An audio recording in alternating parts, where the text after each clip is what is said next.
டெல்லியில வந்து ஆப்கான் அமைச்சர் வந்திருக்காரு 7 நாள் பயணமா, வெளியுறவுத்துறை அமைச்சர் அமீர் கான் முத்தாஹினா அவர் பேரு. அவங்க வந்து பத்திரிகையாளர் சந்திப்பு ஒண்ணு நடத்தி இருக்கிறாங்க.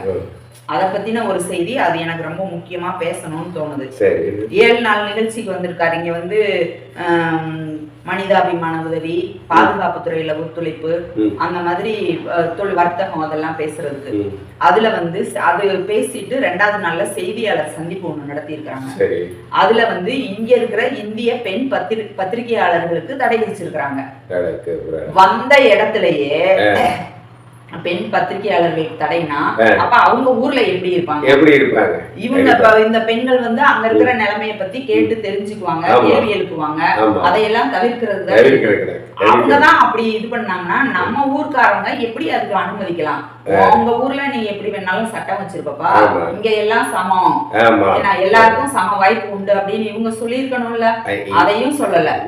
ஏன்னா 2வது அதையும் சொல்ல, இதுதான் வந்து ஒத்து போற பிற்போக்குத்தனமான ஒரு கட்டமைப்பை இங்க வந்து மறுபடியும் கொண்டு வரணும்ன்றதுதானே சித்தாந்தம். அது கட்சிங்கிறது பேரு. ஆனா இந்த சித்தாந்த அடிப்படையில பெண்களை திருப்பி பழைய நிலைமைக்கு கொண்டு வரணும். அப்ப அவங்களோட கொள்கைக்கு இவங்க ஒத்து போறதுனாலதான் அவங்க சொல்லிருக்காங்க. இதுல ஒரு கொடுமையான ஒரு விஷயம் என்னன்னா, இப்ப போன மாசத்துல அங்க ஒரே வாரத்துல 3 நிலநடுக்கம் வந்திருக்கு. கிட்டத்தட்ட 2200 பேருக்கு மேல இறந்திருக்கிறாங்க. இறந்திருக்கிறாங்க. இந்தியா வந்து அவங்களுக்கு உதவி எல்லாம் செஞ்சிருக்காங்க. ஆனா அங்க அப்படி இடிபாடுகள் இடையில சிக்கி இருப்பாங்கல்ல, பெண்கள் எல்லாம் கூட அதுல இருந்திருப்பாங்கல்ல, அந்த பெண்களை அந்த மீட்பு பெண்கள் வர வரைக்கும் தொடக்கூடாதுன்னு உத்தரவு போட்டிருக்காங்க. எவ்வளவு கொடூரம்! 2200 பேர்ல அதிகமான பெண்கள் இறந்திருக்கிறாங்க. எவ்வளவு பிற்போக்குத்தனம்! அதாவது மருத்துவர் வந்து தங்கிட்ட வர நோயாளிய ஆனா பெண்ணான்ல, அவங்க ஒரு நோயாளி, அவங்கள காப்பாத்துறோம். மருத்துவரே அப்படிதான் இருக்கணும். அப்ப ஒரு அடிபட்டு கிடக்குற இடத்துல ஆனா பொண்ணானா பாத்துக்கிட்டு இருக்கிறது எங்க நாட்டை உலகத்தை ஃபர்ஸ்ட் எங்க கொண்டுட்டு போயிட்டு இருக்காங்க?